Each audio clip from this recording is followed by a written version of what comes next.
We should be telling them that they're perfect just the way God created them. That's what we should be telling these kids. Our culture tells us, look, live your truth.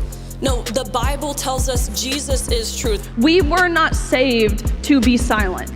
So be bold, say the controversial thing, and never, ever apologize for speaking the truth. Please welcome Riley Gaines.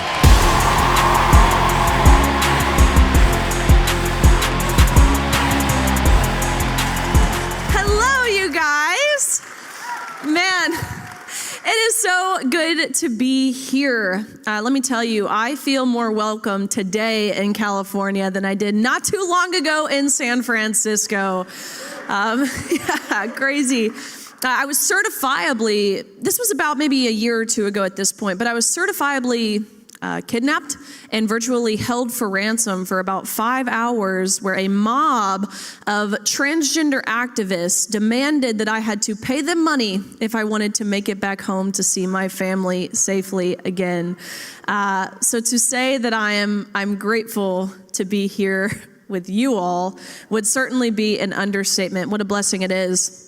Look, I have such a limited amount of time. I could speak to you all about my experience, what we went through, what girls around the country, what girls in this state continue to go through, but I won't waste your time because, again, I could share with you about of course, the unfairness of it. Getting up on the block at the national championships, top 8 women in the entire country, and looking over at the lane next to me and seeing what was very visibly a man. Standing at 6'4", size 15 feet, taking up the entire diving block. Visible from his side profile is not only his Adam's apple, but to be pretty explicit here, and if we had to see it, you guys at least have to hear about it, I think. The bulge in his women's swimsuit. I could share with you the feelings of just violation in the locker room when you turn around and there's a 6'4" man taking off his women's swimsuit fully naked, fully intact, fully exposing himself inches away from where you were simultaneously fully undressed. I could tell you about the emotional blackmail that we faced, how our universities, how the NCAA did everything in their power to effectively muzzle us. And I say effectively because it worked, telling us things like, you'll lose all your friends. You'll never get a job. No one will ever hire you. You know, Riley, you want to go to dental school. No dental school will ever even look at your application if you speak about this. Making us participate in sensitivity training, restorative justice circles where we had to learn about how we were the oppressors, how Thomas, the man, was the victim in this story, how we were impeding on his happiness, and how could we live with ourselves. Just be inclusive. Just be kind. That's what they told us.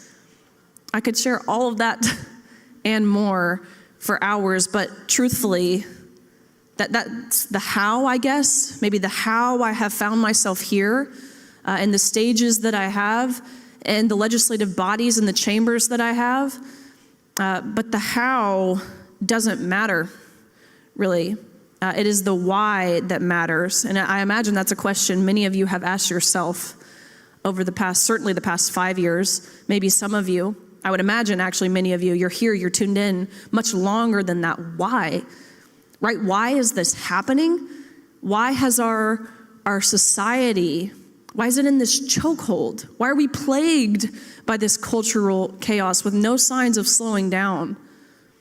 I have a feeling I'm in a room full of people who know why, because the Bible tells us why. We're told, we're warned, we're told of a time. I think of verses like Isaiah 5:20, right? We're told of a time where these spiritual battles will intensify, where darkness will be seen as light, where bitter will be seen as sweet, and where evil will be seen as moral. And it's undeniable that that's not where we are right now. And to be very, very clear, that is not me saying that people like Thomas are evil, because no, I don't think that. But you know what is evil? Deception, manipulation, lying and affirming something that is neither objectively, biologically, but most importantly, it's not biblically true. And that's what I've come to learn over these past few years. That is what Satan does best. Sounds a lot like him, right? He deceives, he discourages, and he destroys. We see it all the time, especially within the gender ideology movement, how he discourages people. Even the verbiage of gender-affirming care, think of how deceitful, discouraging that is. Telling children, or anyone for that matter, that they're correct to feel as if they're born in the wrong body. What a horrible, horrible message to send to anyone. We should be telling them that they were perfect, that they are perfect in the body that they were created by our Creator, who does not make mistakes, to have.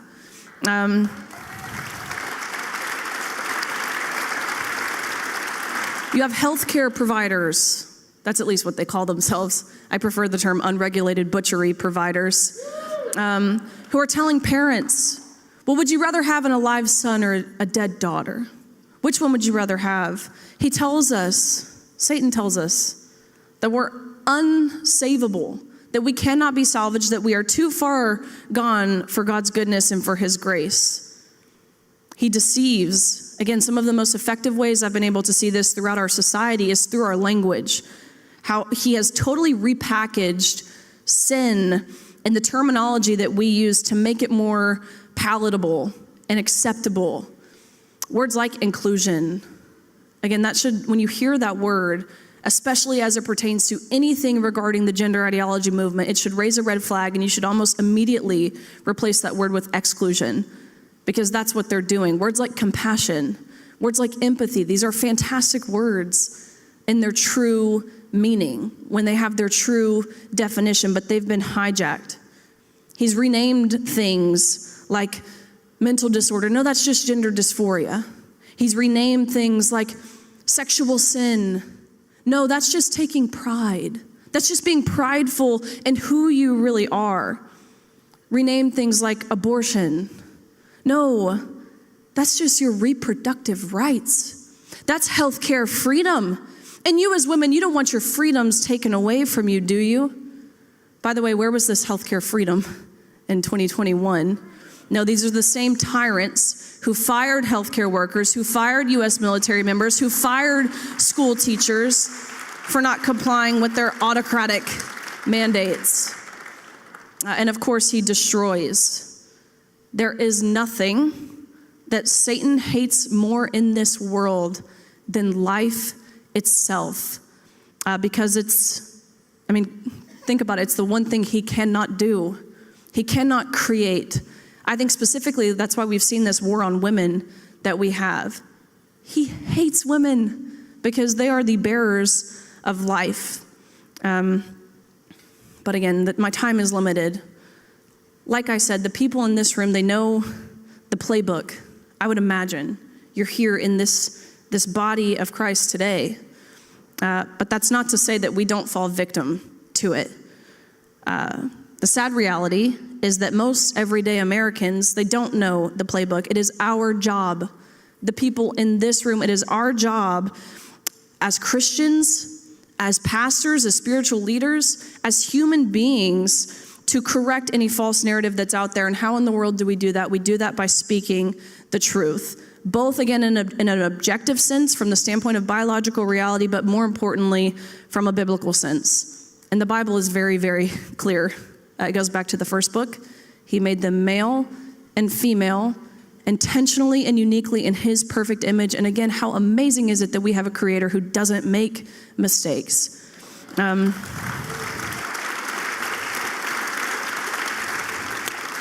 So I found myself with the platform that I have now, because again, of course, of the gender ideology movement and the harm that it's causing specifically to women and children.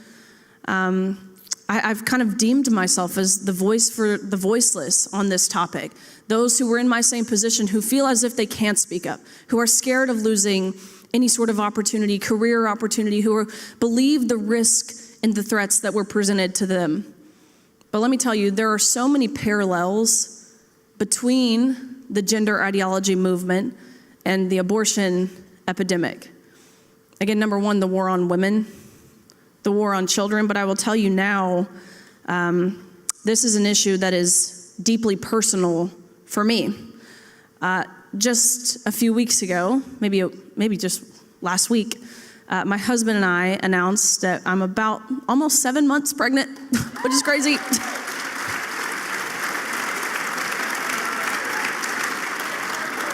Which is crazy.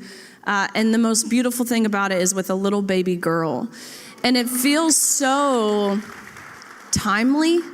It feels so providential. And that's why I use the word personal. Of course, this fight that we've been fighting, it took me being directly impacted in a negative way to ultimately take that initial leap of faith.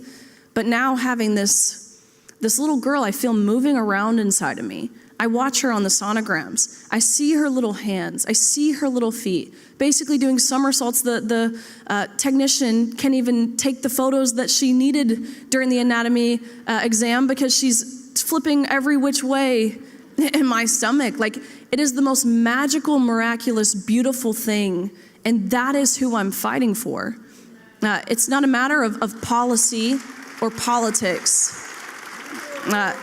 It's about my daughter at this point. And so since seeing these ultrasounds, since hearing her heartbeat, it's made me radically pro-life. And for clarity, I have always been pro-life because I've always been a Christian.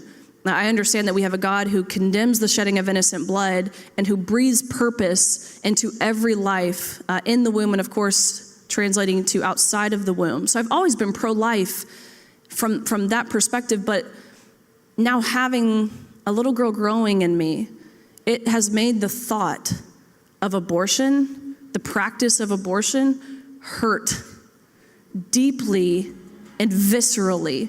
I appreciate you guys so much. What is this music? I think that means they're trying to kick me off. But I have the microphone. Last thing I'll say to you guys, look, it will take all of us. It's not up to just one certain demographic, especially as it pertains to this movement. Oftentimes people think, well, women need to stand up for themselves. Of course they do. But it takes everyone, old, young, white, black. It doesn't matter. None of those identity factors matter because no one is immune to Satan's darkness and his evil. I'll be doing a book signing with Brave Books. I don't know if you guys are familiar with Brave Books. They are fantastic in what they do, basically an alternative to Scholastic, and just a little bit with all of the White Rose allies. So appreciate you guys, and thank you for the amazing opportunity, and keep holding down the fort here in California. Thank you.